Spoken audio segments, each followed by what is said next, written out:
अपनी बात को शुरू करते हुए मैं बहुजन समाज में जन्मे सभी संतों, गुरुओं और महान पुरुषों को नमन करता हूं। नमन इसलिए करता हूं कि जब इतिहास को पढ़ते हैं, जानकारी हासिल करते हैं, तो ये एहसास होता है कि अगर वो महापुरुष ना होते तो शायद आज भी हम जानवरों से पूरी जिंदगी देश में जी रहे होते। इसलिए उन सब महापुरुषों को जिनकी वजह से हमें जानवरों से के जीवन से निकलकर आत्म सम्मान, स्वाभिमान का जीवन दिलवाने का जो प्रयास संविधान के सफर तक हुआ है, मैं उन तमाम महापुरुषों को आगरा की क्रांति धरा से अपने श्रद्धा के सुमन अर्पित करता हूं, उनको नमन करता हूं। महामानव तथागत बुद्ध, संत शिरोमणि सद्गुरु रविदास, गुरु नानक देव, भगवान वाल्मीकि महाराज, गुरु घासीदास, गुरु कबीर, नारायणा गुरु, उनके साथ साथ राष्ट्रपिता ज्योतिबा फूले। आपने राष्ट्रपिता ज्योतिबा फूले, मां सावित्रीबाई फूले के जीवन पे बनी मूवी देखी नहीं देखी बताओ? देख के कुछ समझ आया नहीं? आज कौन था वो जो चाहता था कि आप पढ़ ना पाए?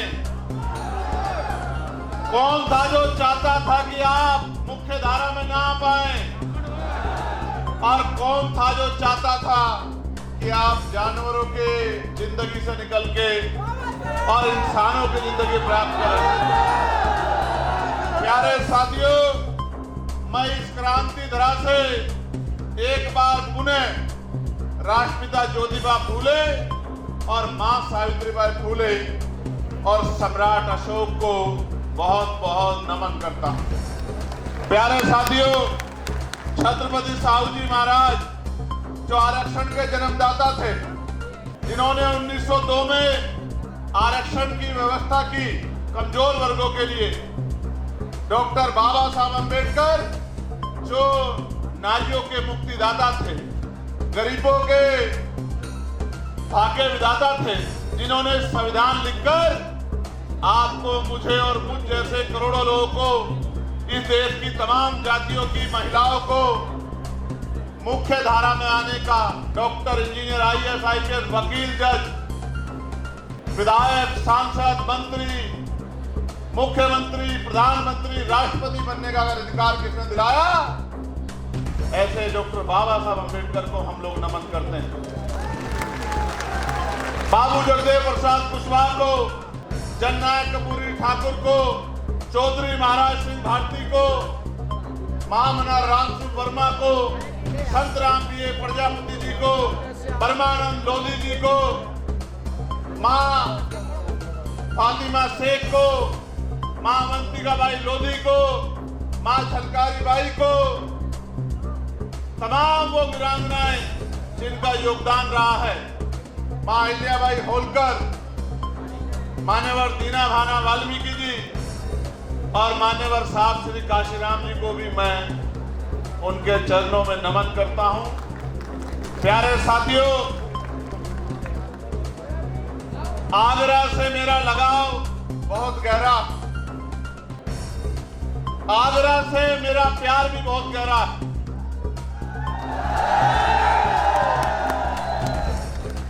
क्योंकि ये वो धरती है जहां बाबा साहब अम्बेडकर के आंसू गिरे हैं। इस धरती पर कर्ज है और हम उनकी असली औलादे हैं। हम कर्ज उतारना जानते हैं। मैं आगरा के साथियों का, जिन्होंने समय समय पे इतिहास लिख के आगरा की शक्ति को बताने का काम किया है, उन तमाम साथियों का बहुत बहुत धन्यवाद देता हूं। जितने संगठन के लोग आज यहाँ अपना प्यार आशीर्वाद देने के लिए आए हों, चाहे वो हमारा भीम नगरी का कार्यक्रम हो, चाहे हमारी महिला मोर्चे की जो यहाँ संगठन चलते हैं महिला विकास के लिए, चाहे उनके हमारे नेता कार्यकर्ता हों, चाहे हमारे व्यापार मंडल के साथी हों, चाहे हमारे लीगल सेल के साथी हों, चाहे हमारे अनुशासन समिति के साथी हों या हमारे भाईचारा कमेटी के साथी हों। मैं इस मंडल के सभी मंडल के, जिले के, विधानसभा के और गांव में अंतिम वो व्यक्ति जो बाबा साहब अम्बेडकर का झंडा पकड़ के घूम रहा है, उन साथियों को भी बहुत बहुत धन्यवाद देता हूं। प्यारे साथियों, आगरा, और जब मैंने कहा कि आगरा से मेरा प्यार है तो उसका कारण भी बहुत बड़ा है। आगरा में बाबा साहब अम्बेडकर ने एक बुद्ध विहार जो चक्की पाट में बना था, वो अपने हाथ से जो है उसका उद्घाटन करने का काम किया था। वो हमारी धरोहर भी यही है और यही बाबा साहब की अस्थियां भी रखी गई है। ये आगरा ऐसे क्रांति धरा नहीं बना, कई बार खूनी संघर्ष में भी आगरा ने अपनी शक्ति का एहसास कराने का काम किया है। ये आगरा, इसको देश जानता है। मैं अपनी पार्टी के जो सम्मानित राष्ट्रीय कोर कमेटी के नेतागण भाई अमित कसाना जी, भाई सतपाल चौधरी जी जो मेरे साथ चल के आए, मैं उनका भी बहुत बहुत धन्यवाद करता हूं। मैं हमारी पार्टी के प्रदेश के अध्यक्ष और प्रदेश कमेटी के तमाम नेताओं का भी धन्यवाद करता हूं और मैं अपने भीम आर्मी के बहादुर भाइयों का भी बहुत बहुत धन्यवाद करता हूं। अब उनको अगर वो मेरी बात पे मजबूती से पहरा दे दें तो मैं उनको ये भी बता देना चाहता हूं कि फिर उनके खिलाफ कोई अन्याय या गरीबों के खिलाफ कोई अन्याय यहां नहीं हो पाएगा। सम्मानित साथियों, मैं चाहता था कि इस बात को मैं सबसे बाद में रखूं, लेकिन 2 दिन पहले जिस तरह का सलूक यहाँ की पुलिस ने हमारे कार्यकर्ताओं पदाधिकारियों के साथ किया है, मैं डंके की चोट पे ये कहना चाहता हूं कि हम स्वाभिमानी लोग हैं, ना हम किसी पर अन्याय करते हैं और ना कभी हम अन्याय सहते हैं। समय आने दीजिए, अन्याय करने वालों से सूद समेत हिसाब किया जाएगा। मेरी बात को अगर किसी ने कोई अपराध किया है, उसकी सजा उसको कोर्ट देगा। आप अपराधी को गिरफ्तार करें, जांच करें, कोर्ट में रिपोर्ट पेश करें। हम संवैधानिक लोग हैं, लेकिन जिस तरह से एक अधिकारी ने अपने जातीय अहंकार को दिखाने के लिए हमारे कार्यकर्ताओं को लातों से पिटवाने का काम किया, मैं उस सम्मानित अधिकारी को भी कहना चाहता हूं, जिस सत्ता के घमंड में या जिस जातीय घमंड में ये किया गया है, सत्ता बदलेगी, आप भी यही रहोगे, हम भी यही रहेंगे। याद रखना, हम भी यही रहेंगे इस उत्तर प्रदेश में। हम उत्तर प्रदेश छोड़ के जाने वाले नहीं हैं और सम्मानित अधिकारी महोदय, आपको भी नहीं जाने देंगे। मेरी बात को याद रखना, अगर आपके चहितों ने डेपुटेशन पे कहीं भेज दिया तो वहीं से खींच के यहाँ आगरा लेके आएंगे। मेरी बात को आप याद रखना। उससे बड़ा पुलिस का समर्थक आपको कोई नहीं मिलेगा। आजादी के 75 साल में अगर पार्लियामेंट में पुलिस के भाइयों को भी न्याय मिले, 8 घंटे की ड्यूटी उनको अन्य कर्मचारियों की तरह करने का मौका मिले, सप्ताह में उन्हें 1 दिन छुट्टी मिले, उनकी बॉर्डर स्कीम खत्म की जाए, उनकी वेतन विसंख्या दूर की जाए, ये मामला भी अगर पार्लियामेंट में किसी ने उठाने का काम किया तो आपके चंद्रशेखर आजाद ने किया। आप अच्छा करोगे तो सर माथे रखेंगे, आपका सम्मान करेंगे, और अगर आप अन्याय करोगे तो अन्याय करने वाले अपराधी के साथ जिस तरह का सलूक होता है, उसी तरह का सलूक आपके साथ होगा। इस बात को आप याद रखना। सम्मानित साथी, प्यारे भाइयों, ये प्रबुद्ध सम्मेलन है जहां दूसरी पार्टियां एक जाति को प्रबुद्ध बता के प्रबुद्ध सम्मेलन करने का काम करती है, और बाबा साहब अम्बेडकर के संविधान में जो समता समानता की बात कही गई है, उस समता समानता को नीचा दिखाने का काम करती है, ये बताने का काम करती है कि देश में एक ही जाति एक ही धर्म प्रबुद्ध है और बाकी लोग प्रबुद्ध नहीं है। मैं आज ऐलान के साथ कहना चाहता हूं कि हमें अवसर मिला, इस 75 साल में हमने भारत की कोई पोस्ट नहीं छोड़ी जिस तक हमने पहुंचने का काम ना किया हो। और ये हम सिर्फ आरक्षण के दम पे नहीं पहुंचे, अपनी मेहनत के दम पे भी पहुंचे हैं, ये भी किससे छिपा हुआ नहीं है। हाँ, एक बात तो जरूर है, एक पोस्ट बाकी है जो बाबा साहब अम्बेडकर का भी सपना था, जो मान्यवर काशीराम साहब का भी सपना था, इस देश में भी कमजोर वर्गों का प्राइम मिनिस्टर नहीं बना। मैं आपको बहुत विश्वास से कहता हूं, आगरा का कर्ज लेके कहता हूं, आगरा के भाइयों से वचन दे के कहता हूं कि वो दिन भी आएगा कि जब बाबा साहब अम्बेडकर के विचारों का व्यक्ति प्रधानमंत्री भी बनेगा और देश की कुर्सी पे भी बैठेगा। और ये होगा कैसे? ये होगा ऐसे कि देश में लोकशाही है। लोकशाही लोकतंत्र का मतलब होता है जिनका वोट होगा उनका राज होगा, जिनका वोट होगा उनका राज होगा। यही लोकशाही का वो पैमाना है। और वो एक नारा ये है कि जिसकी इतनी संख्या बारी उसकी उतनी हिस्सेदारी। नारा ये है कि वोट हमारा राज तुम्हारा, नहीं चलेगा नहीं चलेगा। आप और कहीं मत जाओ, हम आगरा पे बात आज करेंगे, आगरा मंडल पे बात करेंगे, आगरा जिले पे आप आज बात करेंगे। यहाँ हमारे पास व्यापारी भी है, यहाँ हमारे पास शिक्षक भी है, यहाँ हमारे पास डॉक्टर भी है, यहाँ हमारे पास इंजीनियर भी है, यहाँ हमारे पास वकील भी है, यहाँ हमारे पास जज भी है। सब कुछ होते हुए भी बाबा साहब ने तो ये कहा था कि जिस समाज में 10 डॉक्टर, 10 इंजीनियर, 10 वकील तैयार हो जाएंगे, उस समाज के अधिकारों को कोई छीन नहीं सकता है। लेकिन आज आप देखो किस तरह आपके अधिकारों को लूटा जा रहा है। छीना नहीं जा रहा है, लूटा जा रहा है, डकैती पड़ रही है आपकी नौकरियों पे, आपके रोजगारों पे, आपके बिजनेस पे, आपके साथ जुल्म जाति अन्याय हो रहा है। आज एक बहुत बड़े सज्जन उम्र में मेरे पास आए, मेरी तस्वीर लेके आए, मेरे सर पे हाथ रखा और एक बहुत बड़ी बात मुझसे कही और ये कहा कि मेरा आशीर्वाद आपके साथ है। मैं आगरा इसलिए भी आया हूं कि मैं आगरा के लोगों को पूछना चाहता हूं, मैंने क्या गलत किया है आगरा के लोगों? मैंने वही काम किया जो मान्यवर साहब काशीराम ने किया, मैंने उनके अलावा कोई गलत काम नहीं किया। बाबा साहब अम्बेडकर ने जब वोट का अधिकार दिलाया तो ये नारा दिया कि आज मैंने रानी का पेट चीर दिया है, राजा बैलेट बॉक्स से तैयार होगा, आपकी वोट से तैयार होगा। और उन्होंने दल बनाया, उन्होंने इंडिपेंडेंट लेबर पार्टी बनाई। जब उससे भी समाज शासक नहीं बना तो उन्होंने शेड्यूल कास्ट फेडरेशन बनाया। जब उससे भी समाज शासक नहीं बना तो उन्होंने आरपीआई बनाई। जब आरपीआई बन गई उससे पहले ही बाबा साहब अम्बेडकर हम लोगों को छोड़कर चले गए।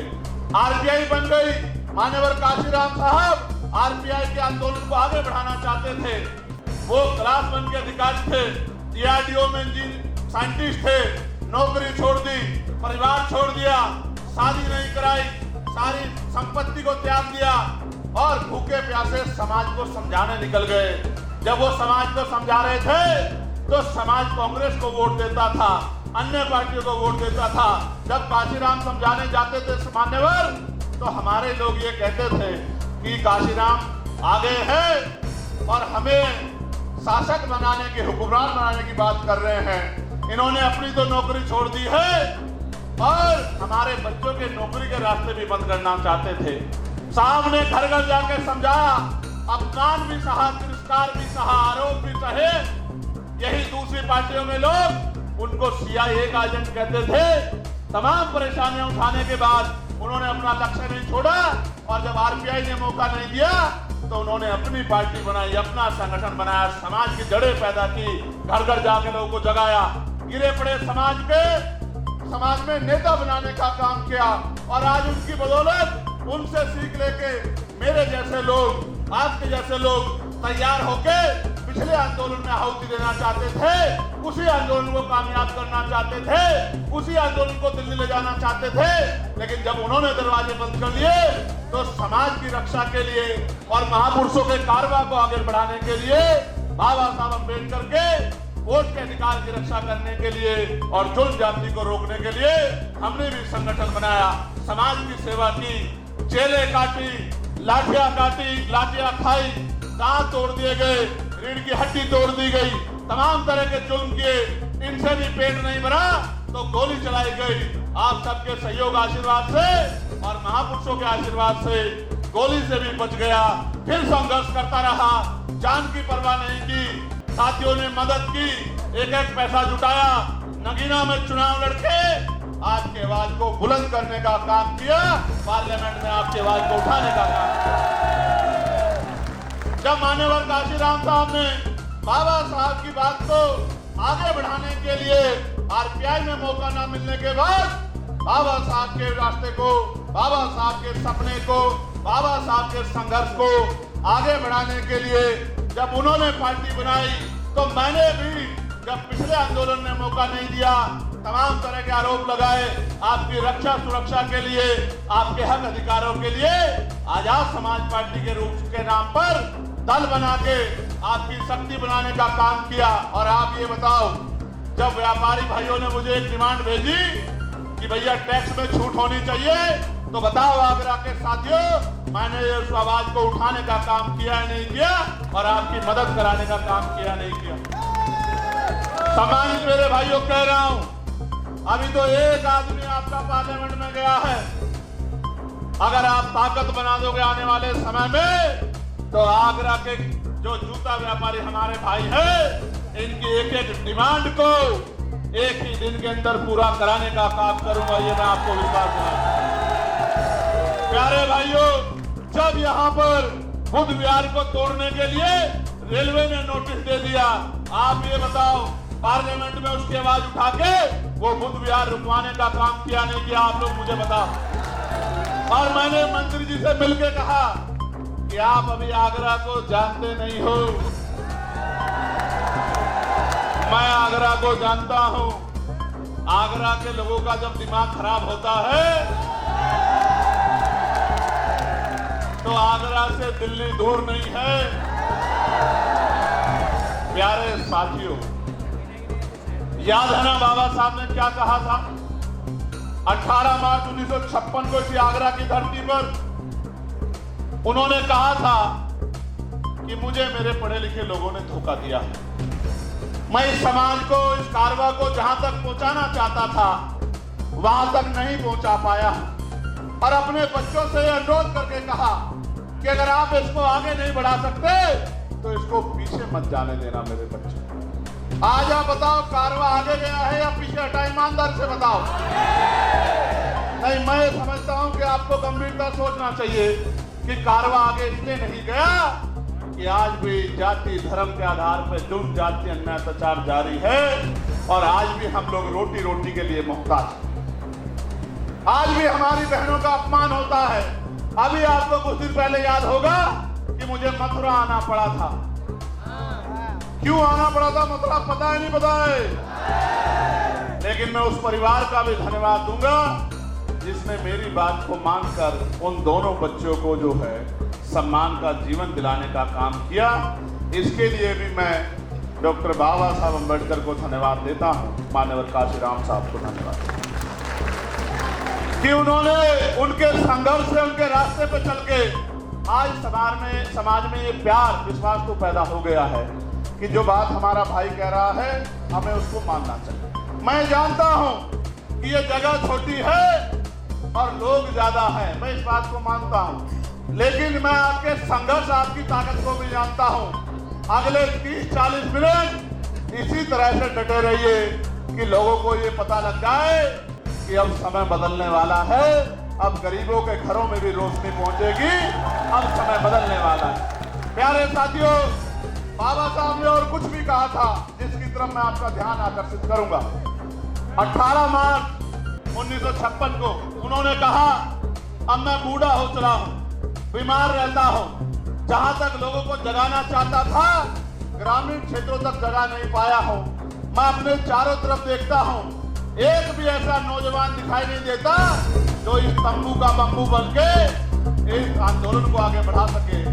इसलिए मैं समाज से अपील करता हूं कि समाज आगे निकल के आए और इस आंदोलन को चलाए। तो काशीराम साहब क्या कहते हैं कि मुर्दा लोग मिशन नहीं चलाते और जिंदा लोग मिशन को नहीं रुकने देते। आज मैं आपको एक सच्चाई बताता हूं, क्या और लोगों की तरह मैं किसी दूसरे दल में जाके MP MLA नहीं बन सकता था? क्या बताओ ईमानदारी से? बन सकता था, नहीं बन सकता था? लेकिन क्या मैं वहां बाबा साहब अम्बेडकर और मान्यवर काशीराम साहब के विचारों का प्रचार प्रसार कर सकता था क्या भाई? आज तो हर कोई बाबा साहब की बड़ी सी फोटो लगाता है। लगाता है नहीं लगाता है? क्यों लगाता है पता आपको? इसलिए लगाता है कि बाबा साहब के चाहने वाले ज्यादा हैं और आज ये बात घर घर तक पहुंच रही है, इसलिए बड़े बड़े फोटो लगाते हैं। लेकिन क्या बाबा साहब के विचारों पे भी चलते हैं क्या? अगर बाबा साहब के विचारों पे चलते तो महापुरुषों के नाम पे बने जिलों का नाम क्यों बदलते? आप अपने मन से सोच के देखो। आगरा के मेरे साथियों जो आपके सम्मान की लड़ाई लड़ने की बात करते हैं, उन्होंने प्रमोशन में रिजर्वेशन पे किस तरह शेड्यूल कास्ट के लोगों का गला काटने का काम किया, ये भी किससे छिपा हुआ नहीं है। ये भी बात आपको याद रखनी चाहिए। सम्मानित साथियों, हम तो भाईचारा बनाने निकले हैं और आप मेरी इस बात पे गौर करना, इस बार जब बाबा साहब अम्बेडकर की जयंती आई थी और जयंती पे छुट्टी कराने के लिए पार्लियामेंट में संघर्ष करने का काम किसने किया बताओ? किसी और ने किया? अगर अकेला चंद्रशेखर इतनी लड़ाई लड़ सकता है तो अगर 10-20 चंद्रशेखर पार्लियामेंट में चले गए तो फिर सोचना क्या होगा। मेरी बात को आप याद रखें। आइए मैं बात आगे बढ़ाता हूं। मुस्लिम समाज के बड़े जिम्मेदार लोग बैठे हैं। अभी मेरठ में एक दरोगा जी ने एक गरीब की ठेली वाले को किस तरह पीटने का काम किया, वो किससे छिपा माने। और कल अलीगढ़ में क्या हुआ आपने नहीं देखा क्या? ये किसी के अंदर हिम्मत नहीं है बोलने की। बताओ मैं भी अन्याय पर चुप हो जाऊं क्या? बताओ तो आप बताओ, अगर किसी ने अपराध किया है तो उसको कोर्ट सजा देगा, उसको पुलिस सजा दे, उसको पुलिस गिरफ्तार करके ले जाएगी। क्या भीड़ के हाथ में उसको मारने के लिए छोड़ देना चाहिए? अभी तो आरोप भी तय नहीं हुए, पिछले कितने ऐसे आरोप लगे हैं और बाद में कोर्ट ने उस पूरे आरोप को गलत साबित करके उनको बाइज्जत बरी करने का काम किया है। वो बच्चे अपनी पर्ची दिखा रहे थे। ये जो बड़े बड़े मीट के कारोबारी हैं, आप ये फैक्ट्रियां पता करो कि ये मुसलमानों की है, दलितों की है, पिछड़ों की, आदिवासियों की है या सो कोड अपर कास्ट के लोगों की, ये सारी मीट की फैक्ट्रियां है जहां धड़ाधड़ जो है मीट का काम आगे बढ़ रहा है। उन बच्चों को किस तरह मारने का काम किया और ये मारपीट पुलिस की जानकारी में, पुलिस की सुरक्षा में हुई। जब रक्षक अपना काम छोड़ देगा तो फिर खाल उतरनी तो लाजमी है। आज बारातें रोकी जा रही हैं, आज आपके अधिकारों को लूटा जा रहा है। किसान भाइयों को कहा गया कि आपकी आमदनी दोगुना कर देंगे, आपको सब्सिडी देंगे। यूरिया में जो वजन होता था वो कम कर दिया, पैसे बढ़ा दिए, DAP में पैसे बढ़ा दिए और तमाम जगह लाइन लगती है। गर्मी में, सर्दी में, बारिश में किसान परेशान होता है और उनसे कहा गया बिजली के दाम कम करेंगे, कोई दाम कम नहीं करे, बिजली का बिल माफ करेंगे, कोई बिजली का बिल माफ नहीं किया और किसान परेशान है और सुसाइड कर रहा है। और किसानों के हितैषी बताने वाली सरकार चैन से पढ़ के सो रही है। नौजवानों से वादा किया कि आपको रोजगार देंगे, आपको स्किल डेवलपमेंट करेंगे, आपको तरक्की देंगे। लेकिन आप ये बताओ, उत्तर प्रदेश में कोई एक भर्ती ऐसी बताओ जिसमें घोटाला ना हुआ हो। भर्ती बाद में आती है, पहले पेपर लीक हो जाता है। हो जाता नहीं हो जाता है? भर्ती बाद में आती है, पेपर लीक हो जाता है। पेपर लीक जहां नहीं होता वहां नकल होती है और नकल से भी बच जाए तो फिर आरक्षण घोटाले होते हैं जैसे 69,000 शिक्षक भर्ती में हुए हैं कि 20,000 पाल, प्रजापति, कश्यप, बघेल, सैनी, मौर्य, साक्य, कुशवाहा, बिंद, राजभर, केवट, मल्ला, गुर्जर, कुर्मी, यादव, जाट तमाम पिछड़े वर्ग के बच्चों के नौकरी को लूटने का काम इसी उत्तर प्रदेश की सरकार ने। प्यारे भाइयों, बहनें सुरक्षित नहीं है। अखबार पढ़ के देखो, आज इस मंच पे बहुत सारी बहनें बैठी हैं। एक बार जरा सामने से हट जाओ। आज इस मंच पे इतनी सारी बहनें बैठी हैं। एक बार मैं बहनों से कहूंगा जरा हाथ ऊपर एक बार खड़ा कर लें। ईमानदारी से बताओ कि आज महिलाएं बहनें सुरक्षित है उत्तर प्रदेश में? आज बहनें सुरक्षित नहीं हैं। अखबार पढ़ लो, रोज किसी बेटी का रेप हत्या होती है, किसी को मार के लटकाया जाता है। आप ये बताओ, ये कैसा सुशासन है जिसमें गरीबों की बच्चा सुरक्षित नहीं है? मैं आज आपसे कह रहा हूं, ऐलान करके कह रहा हूं, डंके की चोट पे कह रहा हूं, एक बार मौका मिलने दो। अगर किसी गरीब की बच्ची की तरफ किसने आंख उठा के देख ली, फिर मुझसे सवाल करना कि चंद्रशेखर भाई ये कैसे हो गया। पूरी जिम्मेदारी से आपसे कह रहा हूं। जैसे पेरियार साहब कहते थे कि मैं तब उस प्रदेश को सुरक्षित मानता हूं जिस प्रदेश में रात के अंधेरे में भी महिलाएं कुछ मील तक अकेले घुमाए। यहाँ तो आप घर में सुरक्षित नहीं है, बाजार में सुरक्षित नहीं है, ट्रेनों में सुरक्षित नहीं है, सार्वजनिक स्थलों में सुरक्षित नहीं है। और तरक्की कहते थे महिलाओं की तरक्की करेंगे, 5 किलो अनाज पे ला के रख दिया कि ये अनाज के चक्कर में रोजी रोटी को भूल जाए, शिक्षा को भूल जाए, रोजगार को भूल जाए, अच्छी अस्पताल व्यवस्था को भूल जाए। कल ही मैंने देखा बलिया में शर्म से सर झुक गया। एक बहन को खुले में डॉक्टर नहीं है, नर्स नहीं है, प्रसव पीड़ा हुई, खड़े खड़े उसको जो है उसकी डिलीवरी हुई। दूसरी महिला उस बच्चे को, खून में लथपथ बच्चे को लेके बैठी है। ये व्यवस्था दी है इस सरकार ने। इस गरीब, किसान, पिछड़ा, दलित, मुसलमान विरोधी सरकार को उखाड़ के फेंकने के संकल्प को लेकर मैं आगरा आपके बीच आया हूं कि अब आपको कमर कस लेनी चाहिए। अब ज्यादा दिन नहीं देने हैं। 2012 से और 2027 तक 15 साल बैठते हैं।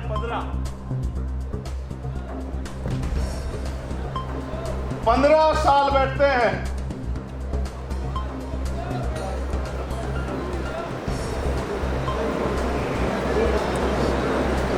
2012 से 27 तक कितने साल बैठते हैं? कितने साल बैठते हैं? राम जी का वनवास भी 14 साल का था। आप तो बाबा साहब के अनुयायी हो और कितने दिन वनवास रखोगे ये सोच लो। 15 साल हो जाएंगे और 15 साल में जिन वर्गों पे सत्ता नहीं होती, ना उनको नौकरी मिलती है, ना रोजगार मिलता है, ना अधिकार मिलते हैं, ना जुल्म जाति उन पर रुकती है।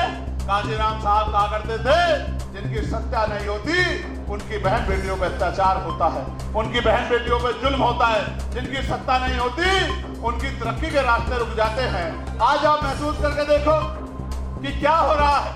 तमाम निजीकरण हो रहा है। सारी सरकारी नौकरियों को खत्म किया जा रहा है। सरकारी नौकरी खत्म हो जाएगी तो schedule caste, schedule tribe, backward के लोगों को आरक्षण नहीं देना पड़ेगा। सोची समझी साजिश के थ्रू सब कुछ हो रहा है। आप महसूस करके देखो, सरकारी नौकरी मिलती थी तो परिवार सुरक्षित हो जाता है। आगे सरकारी नौकरी नहीं आएगी, फिर क्या करोगे? मेरे वाल्मीकि समाज के भाई तख्तियां उठा के दिखा रहे हैं। आज मजबूरी में 7,000 पे, 9,000 पे, 11,000 पे, 15,000 पे काम लेते हैं। पहले 500 दिन कच्चा रखते हैं, 500 दिन काम करने के बाद संविदा पे लाते हैं और 5-7 साल बाद संघर्ष करा के अगर वो जिंदा बच जाए उन्हीं को पक्का करते हैं। ये जो अन्याय हो रहा है निजीकरण के नाम पे, संविदा के नाम पे, ठेकेदारी के नाम पे, मैं आपको विश्वास दिला के कहता हूं कि सारे संविदा कर्मी भाइयों को पक्का करने का काम करेंगे। और आपके लिए इस कच्ची नौकरी को जो सफाई कर्मचारी काम शेड्यूल ट्राइब के लोग करते हैं, बैकवर्ड के लोग करते हैं, इस सफाई कर्मचारी की नौकरी को पक्का करने का काम करेंगे। इस बात का मैं आपको विश्वास दिलाता हूं। और बनो आप लोग इंजीनियर बनो, आप लोग वकील बनो, आप लोग जज बनो, आप लोग IAS IPS बन के, विधायक सांसद बन के देश की पॉलिसी को चलाने का काम करो और देश के गरीबों को न्याय दिलाने का काम करो। मुस्लिम समाज के भाई बैठे हैं, पिछड़े वर्ग के लोग बैठे हैं, मैं आपसे भी पूछना चाहता हूं, आपको नहीं पता है कि जब सत्ता नहीं होती क्या होता है? देखो, बिजली के दाम कौन तय करता है बताओ? कौन करता होता है? सरकार। पानी के दाम कौन तय करता है? पेट्रोल डीजल के दाम कौन तय करता है? अच्छे स्कूल कहां बनेंगे कौन तय करता है? अच्छे हॉस्पिटल कहां बनेंगे कौन तय करता है? एम्स कहां बनेगा कौन तय करता है? मेडिकल कॉलेज कहां बनेगा कौन तय करता है? यूनिवर्सिटियां कहां बनेगी कौन तय करता है? किस डिपार्टमेंट में वैकेंसी आएगी कौन तय करता है? इंडस्ट्रियल एरिया कहां लेगा कौन तय करता है? किसको टैक्स लगाना है, किसको छूट देनी है कौन तय करता है?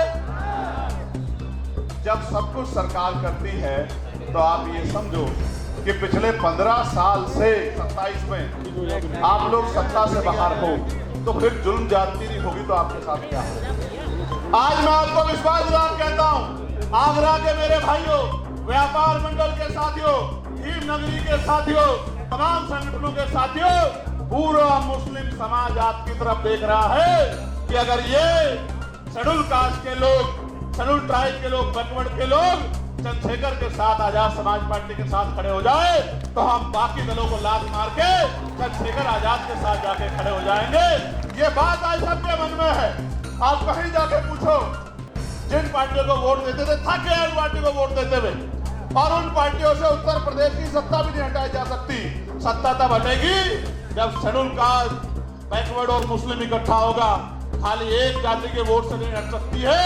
इसलिए मैं आपको कहता, अब आपको बूथ का संगठन बनाना है, सेक्टर का संगठन बनाना है, घर घर जाके व्यवहार पैदा करके भाईचारा कमेटियां बनानी है, बहनों को जागरूक करके बहनों के सम्मान की रक्षा करते हुए उनके आने वाले कल को बताकर आपको उनको तैयार करना है। पढ़ने वाले बच्चों को स्कूल की तरफ ले जाना है, संघर्ष करने वाले बच्चों को रोजगार की तरफ ले जाना है। जिन पे घर नहीं है उनको पक्का मकान, और जमीन भी नहीं है तो जमीन और पक्का मकान बनाकर देने का काम हम लोग करेंगे। इस बात का भी मैं आपको विश्वास दिलाता हूं। समान शिक्षा पॉलिसी लागू करेंगे कि राष्ट्रपति या हो मजदूर किसान की संतान, सबको शिक्षा एक समान, एक ही क्लास होगी, एक ही सिलेबस होगा, एक ही टीचर होगा। किसान का बच्चा भी वहीं पढ़ेगा और विधायक का बच्चा भी वहीं पढ़ेगा, जिलाधिकारी का बच्चा भी वहीं पढ़ेगा, SSP का बच्चा भी वहीं पढ़ेगा। तब आप देखना ये जो प्राइवेट स्कूलों में जेब कटाई हो रही है ये बंद हो जाएगी। दूसरा, समान हेल्थ पॉलिसी लागू करेंगे। इलाज की कमी के कारण मैंने अपने पिता को खो दिया। उसी दिन संकल्प कर लिया कि किसी के पिता को बचाने के लिए जो भी जान लगानी पड़ेगी वो जान लगाने काम करूंगा। सड़कों पे संघर्ष किया, आवाज उठाने का काम किया, तमाम लड़ाई लड़ने का काम किया। फिर बाद में समझ आया कि बिना सत्ता के पॉसिबल नहीं है। क्यों पॉसिबल नहीं है? इसलिए पॉसिबल नहीं है कि जिनको ये पॉलिसी बनानी है उन्हीं के तो स्कूल हैं, नेताओं के तो स्कूल हैं, नेताओं के तो कॉलेज हैं, नेताओं के तो हॉस्पिटल हैं, तो वो अपना नुकसान क्यों करेंगे? इसलिए उस दिन समझ में आया कि सत्ता बनानी पड़ेगी, बाबा साहब की बात माननी पड़ेगी। बाबा साहब ये कहते हैं, political power is the master की, इट इज द मास्टर की by which can you open and each every door of your success. कि आप अपनी सारी परेशानियों के रास्ते खोल सकते हैं, दरवाजे खोल सकते हैं अगर सत्ता आपके पास है। फिर सड़कों पर निकल गए, धूल फाकी, जुल्म जाति सही, अन्याय में लड़ते रहे। और आज मैं धन्यवाद दूंगा नगीना के साथियों का। आप भी दोनों हाथ उठा के धन्यवाद दो नगीना का, कि नगीना के लोगों ने आपको मौका दिया, और जब आपको मौका दिया तो पूरे देश में आपका हुनर देखने का भी काम किया। आज मैं मुस्लिम भाइयों को बता रहा हूं, 29 तारीख में ना आपको चम्मच वाला बनने दूंगा, आपको भी मान सम्मान की जिंदगी मिले, आपको भी रोजगार मिले, आपकी भी ताकत बढ़े। इसके लिए हम लोगों को संघर्ष करना पड़ेगा। प्यारे साथियों, आप मुझे बताओ, क्या इस लड़ाई को हमें कामयाब करना चाहिए, नहीं करना चाहिए? दोनों हाथ उठा के बताओ जोर से। करना चाहिए, नहीं करना चाहिए? क्यों करना चाहिए इस बात को भी समझो। जब तक हम करना है तो आगरा के मेरे साथियों, इस पूरे आगरा मंडल के साथियों जो आप यहाँ पहुंचे हैं और इतनी बड़ी संख्या में 92 में चित्तौड़ साहब 92 में हमारी एक बड़ी नेता जो है वो इसी हॉल में आई थी। आगरा के लोग ही लेके आए थे।